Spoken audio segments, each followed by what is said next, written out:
Hello and welcome to another episode of Rico'S Rants. I'm your host, Rico DiGiorgio. After doing the last video, I want to do another one. And I want to do one for Star Wars Episode 9, Rise of Skywalker. Now, if you're a fan of Podeskew, you've already heard my thoughts on this. But now, now I could spoil it without, everyone more or less has seen it. Or if they're not going to see it, they don't care. So, first off, there's this weird transition for me in the past couple of years of absolutely being excited for Star Wars and then having that passion to be really fucking annoyed about certain Star Wars films.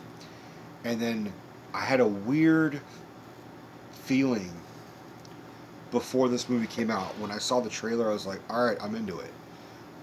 But I didn't care as much. I cared more and had more excitement for The Last Jedi. And I gotta admit, I am one that kind of falls there. I was disappointed with Last Jedi. I think it's a visually amazing film, but I had a lot of problems with how Rian Johnson took over the storytelling. It was a radically different vision. And I'm all for different visions, but I'm also not okay with not like having a story to tell on a whole. Like it didn't seem like there was any teamwork. It seemed like there was no plan for these three films. 7, 8, and 9. It just, and to prove that, unfortunately, people were getting fired. Things were being heavily rewritten. It's like I will give credit to like the Marvel franchise, the MCU. Kevin Feige, apart from some here's and there's, he kind of has like an idea of like, okay, Guardians of the Galaxy is being about this. This coincides with this film. Ant-Man the Wasp is going to coincide with this, but really it's all about this one story from the first. Like, they know their shit. It's like I always imagine MCU writers and directors in a fucking room, and it's just like a giant fucking like it looks like a serial killer, or no, it looks like a detective tracking down a serial killer, and like it's just lines and like connections and shit, like this weird hodgepodge of collage of this is referencing that, and we have to get this in there. This is the book, like that's what I'm imagining. I don't feel that was the case for this new sequel trilogy. But that being said, I did like Rise of Skywalker, but I went into it with apprehension. The trailer looked good, and but I went into this thinking, if there's anybody who can sort of take back the reins and fix it of my disappointment with Last Jedi, would be the guy who kind of started this new sequel trilogy, J.J. Abrams. And like I said in a Force Awakens video long ago, and Last Jedi long ago, and many episodes of Podeskew, JJ gave me a new hope. Now this new hope ends a saga. It ends this Skywalker saga. Now, I'm sort of torn because I've seen it twice and I have sort of differing opinions from the first viewing and the second viewing, which is pretty common. It To me it feels more like a ending to this trilogy. It doesn't really, on a whole, yes, it does feel like a satisfying ending to a saga, but there are things I would have liked more. There are things I would have liked for them to expand on. I think JJ had a hard job as it is to try and do what he did with as limited time as he did, and with the frustration of like, I've got to. The fans are freaking out. Some of them love Last Jedi. Some of them fucking hate it. Solo bombing didn't fucking help. It's just like, are fans like not into Star Wars anymore? What the fuck am I gonna do? Not to mention Carrie Fisher's untimely passing. That didn't help at all. But that being said, I didn't hate this movie, and I didn't even dislike this movie. I liked this movie. But I didn't I mean, it's definitely one of the better ones, but it has some problems, and they're not really like big problems like Last Jedi or even Solo, and for a minor degree Rogue One. Even though I liked Solo and I liked Rogue One, I just I'm a Star Wars fan. We're gonna find problems with fucking any movie. The original Star Wars, A New Hope, I have problems with that. I think it's a boring movie compared to the other ones.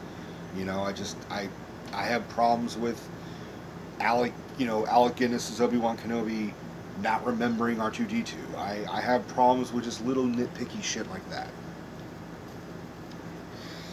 Now, I could see some inspiration for this film, for Rise of Skywalker. Specifically, there's it just looks like a video game plot. The heroes have to go from one planet to another planet to find this artifact, to go to that planet to get that other clue that will lead them to this thing where they have a giant boss battle. That's what this movie is. And it's really quick. Like you're as a viewer, you're like, where are we now? What the fuck are we? What's going on? Whereas Last Jedi was the complete opposite. It was, we are stuck in space and we can't move because we're running out of gas. This is like, we have a full tank of gas, we have cigarettes, we're wearing sunglasses, let's go. Like, it's Blues Brothers speed.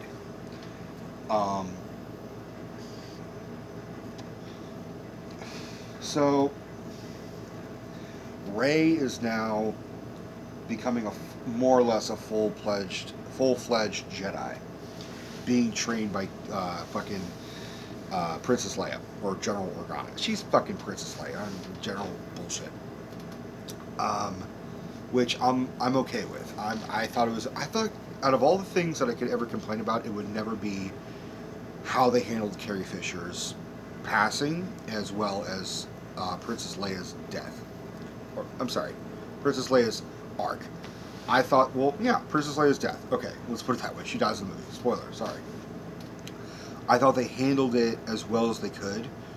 I could tell there are certain scenes that it looked like it was a rehearsal, and they digitally put it in, or just someone filming Carrie being like, "Fuck, that's Carrie Fisher. Let me film this," and then be like, "Oh, that's good footage. Let's put that in this."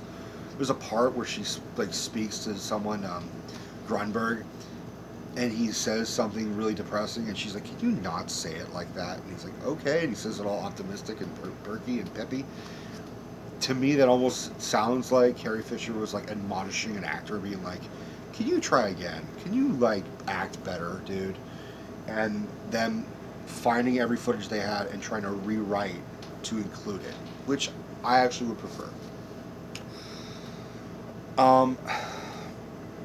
Some minor things that I didn't on as a character on the whole. Yes, cool. They brought back the Emperor. Kind of obvious they're going to bring back the Emperor. Especially since they fucking, cut Snoke in half, which, as an on-screen death, was probably one of the most surprised I've ever been in a film, but infuriated me to no end, because I'm like, where the fuck did he come from? Why you can't have this big badass villain, and with a astounding performance by Andy Serkis, and not explain where he came from. And all Star Wars fans like to say, well, the Emperor fucking came from nowhere. Yeah, but then they made 3 goddamn movies explaining how he came to power. The fans need to know all that shit. Even if it's just in a small little line. Oh yeah, he came from fucking there. He's Darth Plagueis. He's a clone. Whatever. We kind of need to know everything to satisfy that. Now, they actually really don't kind of explain where the Emperor came from. Last I saw, the Emperor was fucking thrown in a fucking, shaft, and the Death Star blew up. He should not be anything. But the implication is that there's a separate sect of Sith worshippers that somehow managed to bring him back and clone him or reanimate him, but they don't even explain it. What they show is a tank full of Snoke clones. So the implication is that Snoke is either a test tube baby, or he is Palpatine but modified. I just wish there would have been more. Like I said, and to emphasize that, I have a little bit of a problem with how JJ handled the Emperor. Not 100% because the Emperor is actually fucking terrifying in this film. The opening scene is really kind of dark and scary, especially for small children. It's this weird strobe lightning light, and he's in shadows, and he's in light, and he's in shadows, and he's this even more croaky and booming than he's ever been before. It almost is rivaling Vader's.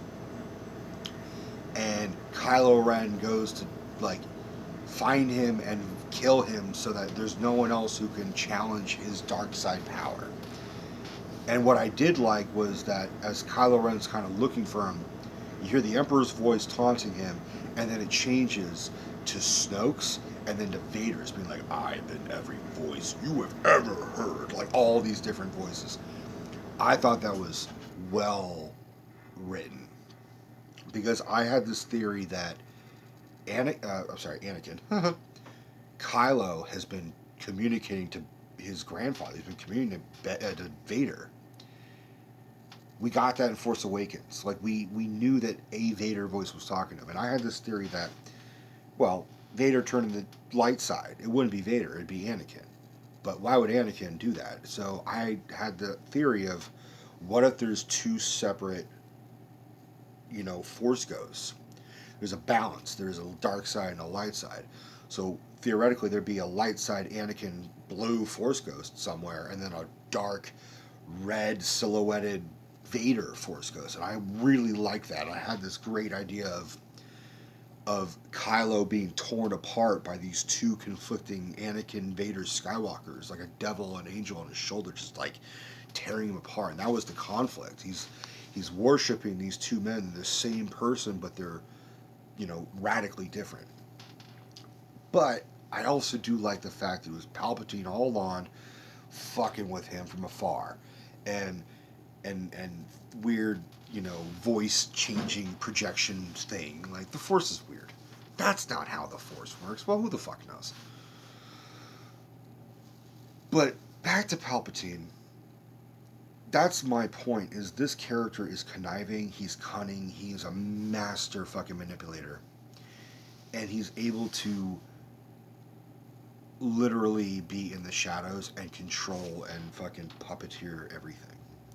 We saw it in, Empire Strikes Back and Return of the Jedi. He's a tactical genius.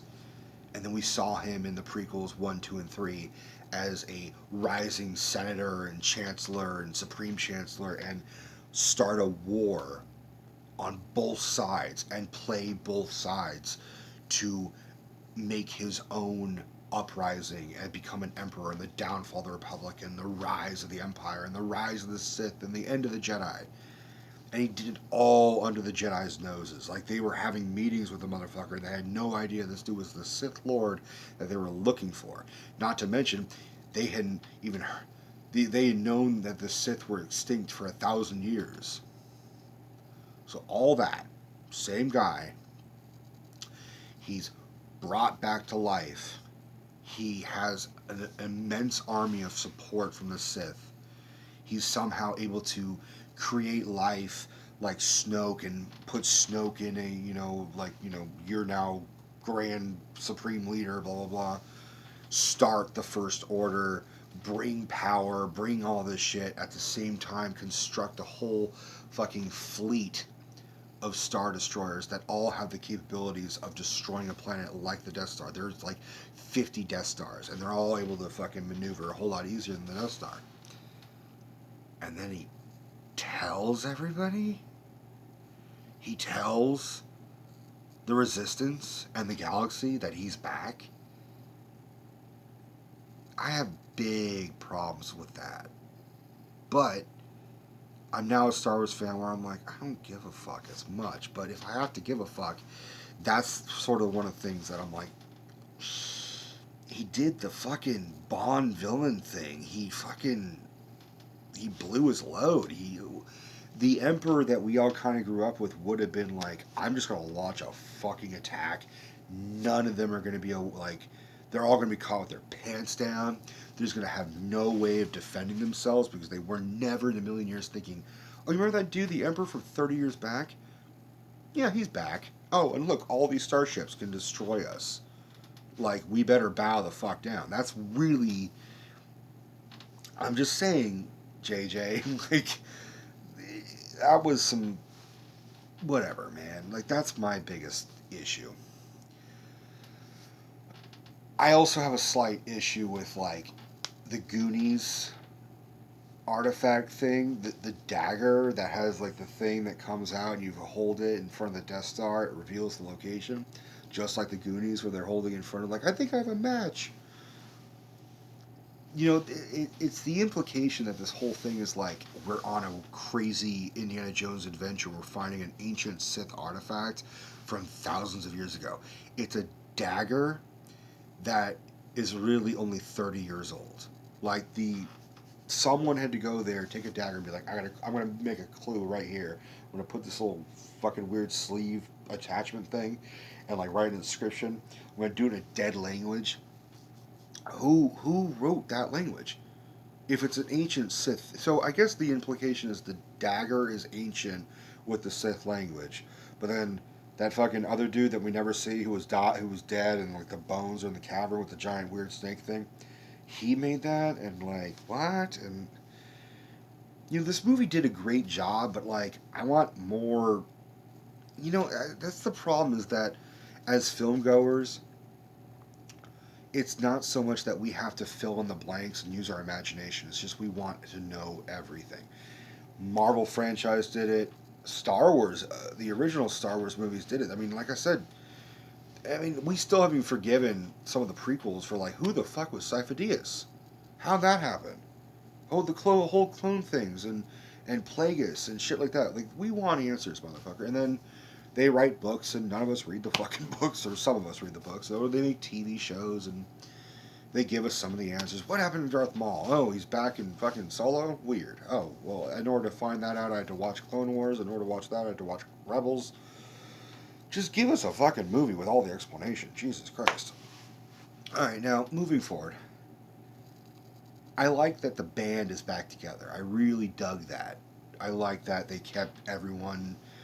You know, it's the new generation's Han, Luke, Leia, Chewie thing. It's Poe, Finn, Ray, um, Chewie.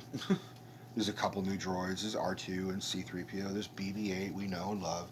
And there's Dio, which I'm pretty positive is voiced by J.J. Abrams. I actually dug Dio. I thought he was pretty, pretty funny. Like, no thank you, no thank you. Like, I thought that was cool. Um, like, I'm fine with the artifact jumping and I'm fine with the force skipping. I thought that was cool, but that for me is the perfect metaphor for this film. The whole force skipping, light speed skipping, excuse me, which was we are going through all these planets as fast as possible, and then we're gonna have this big giant drawn out battle, which is Star Wars. You have to have this really long space battle and then a lightsaber battle at the same time. That's always been the thing. Every fucking single movie, with maybe more or less the exception. I mean, not Rogue One. There's really no lightsaber battle in that one, except unless you're Darth Vader, um, or Solo. Um, so it was interesting to see Kylo Ren have this change. We've been seeing him try and be as evil as possible, and then have a weird vision to see his father and have his father more or less, like they have almost the exact same conversation that they had in Force Awakens, where he fucking stabs Han Solo.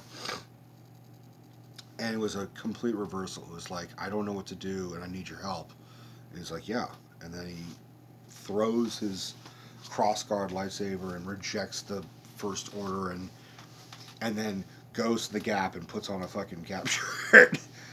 And embraces Ben Solo and has, has this redeeming factor. And we're all kind of into it. Um, and then he and Ray go to fucking take down the Emperor, but and then it's revealed. I mean, again, this movie was a real good lesson of like Last Jedi was a lesson of fuck your theories. You can have your theories, but we're the writers. This is going to be our movie.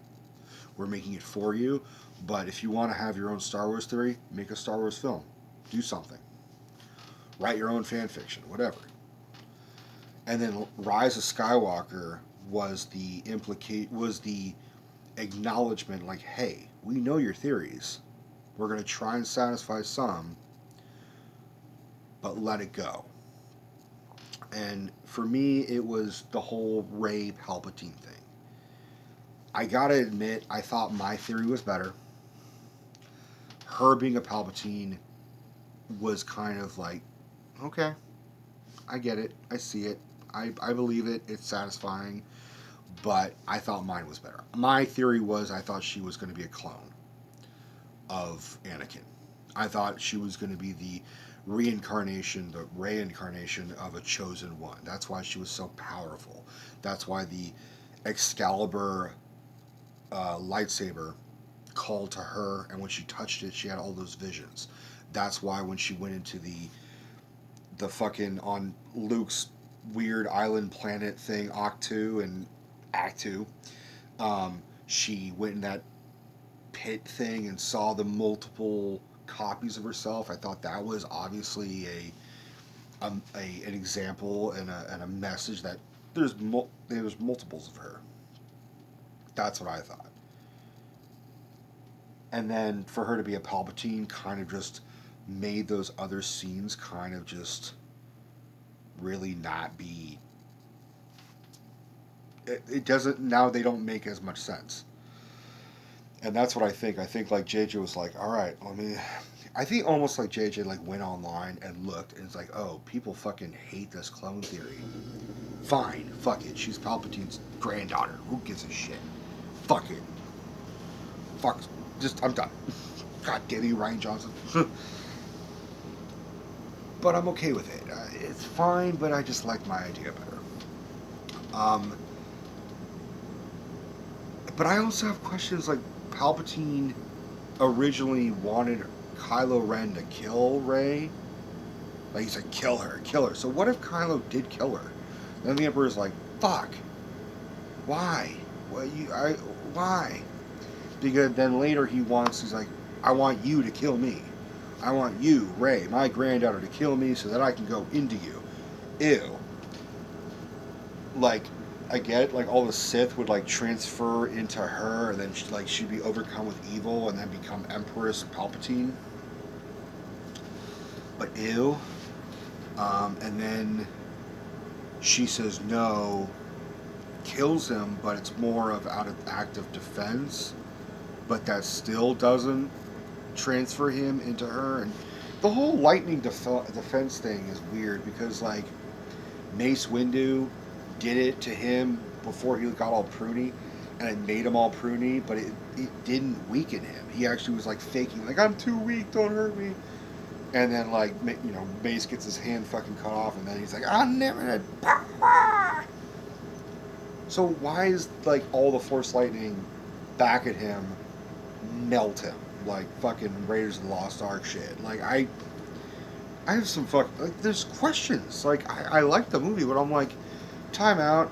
Hey, JJ, explain, and then have him JJ just explain. Not as long as this movie was, it just kind of made me have more questions. But that being said, there was some satisfying endings to this. The whole I am the Sith, and she hears all the voices of all the Jedi. That has been canon, like not just the movies. You hear Liam Neeson's voice, you hear Samuel Jackson, you hear Hayden Christensen, but then you hear like Clone Wars era voice actors. You hear Rebel Jedis, like you hear Ahsoka Tano, like you hear all these voices. And I'm like, that's fucking awesome. But why the fuck do you hear Alec Guinness and Ewan McGregor? They're two separate. They're not even separate. It's young and old Obi-Wan. Why is there two different voices with the implication there's two separate Force ghosts? Like, there's not, you know, Alec Guinness ghost and a fucking Obi-Wan, Ewan McGregor ghost. You choose one or the other, motherfucker. Like, I'm sorry. You drop McGinnis. You don't just make a McGinnis. Like, you can't combine the fucks. So I have a little, like, weird. I'm hoping they were just like, no one's gonna notice. Motherfucker, we always notice this shit. So I had a little bit of problem with that. But my other thing is just like I said earlier, I would like to expand on it. I would have liked to have seen, hear all the voices, and then see the actors.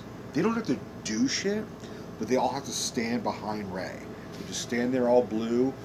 Samuel L. Jackson, Liam Neeson, Ewan McGregor, Hayden Christensen. You just had them, and you know, coming out of nowhere, they kind of separate. You get fucking Yoda and Luke, just fucking. And again, they don't have to do shit, but you would get like a fucking endgame roar of cheers. You know, you get the whole army of the Avengers, you get the whole army of the Jedi just standing there and being like, "We have got your back, Rey. We can't do shit. This is your battle, but we are with you." And that would have been perfect for the Emperor to just like have this blink of like, "Oh shit," something akin to that. Just that would have been a more satisfying, like, "Yeah, fuck you, Emperor Palpatine." But he didn't. The voices were nice and looking up at the stars and yada yada yada. That was fine.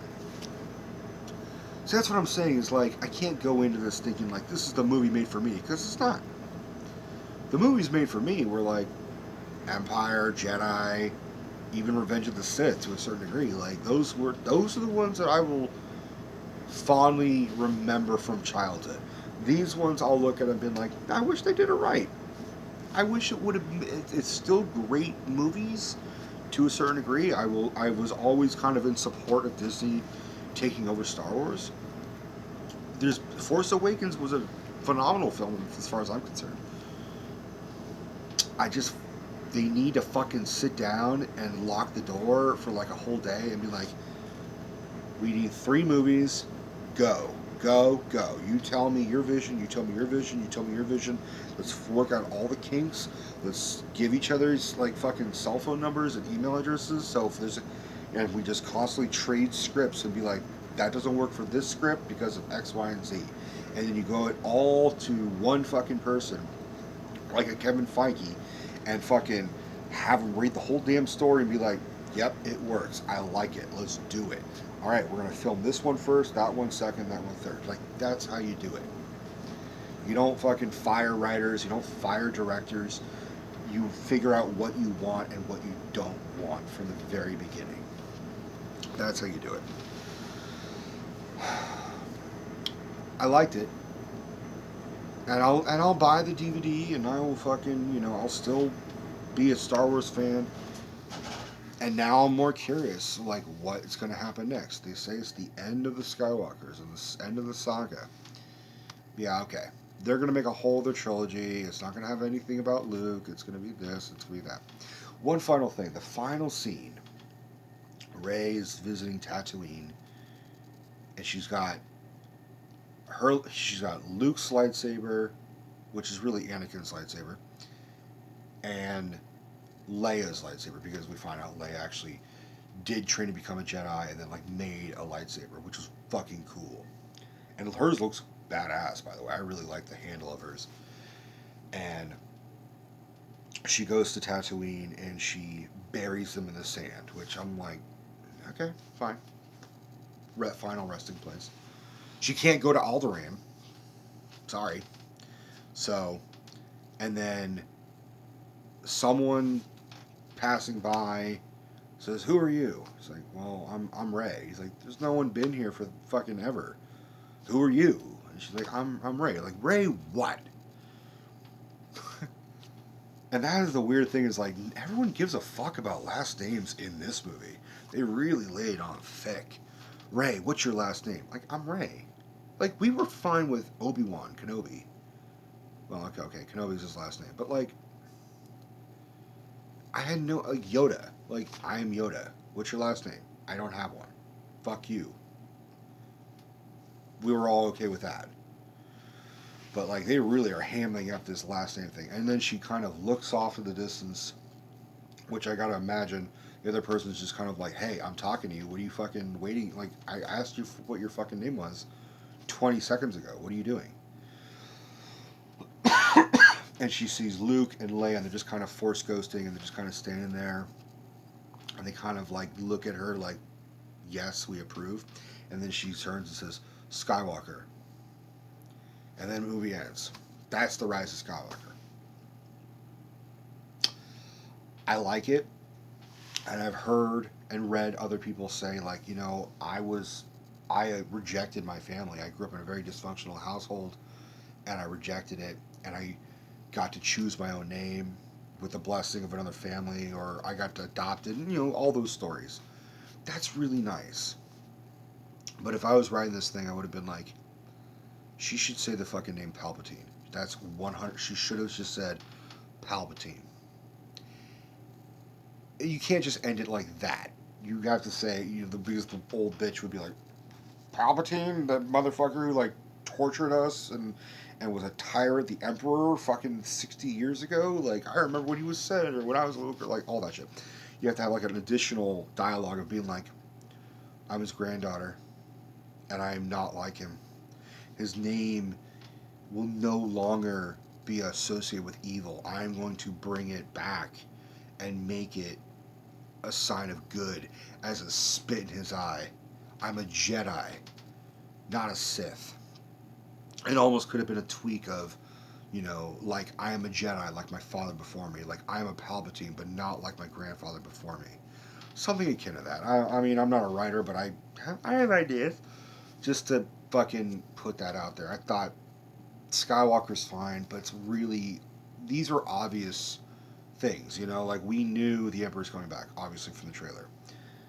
I thought the Palpatine thing wasn't as surprising as I'm sure JJ intended for it to be.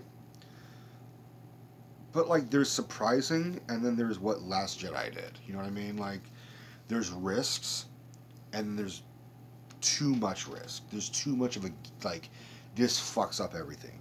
You've got to like have a really good twist but have it make a lot of sense and have it be like, oh, that's fucking brilliant. That's just a lot of people really did like Last Jedi, and I applaud you. If you can look at this whole trilogy and be like, this was perfect, I applaud you. I wish I had that fucking sense of imagination, but I just don't. So yeah, is it good? Yeah, it's good. I'm. That's all I can really say. May the fucking force be with you guys.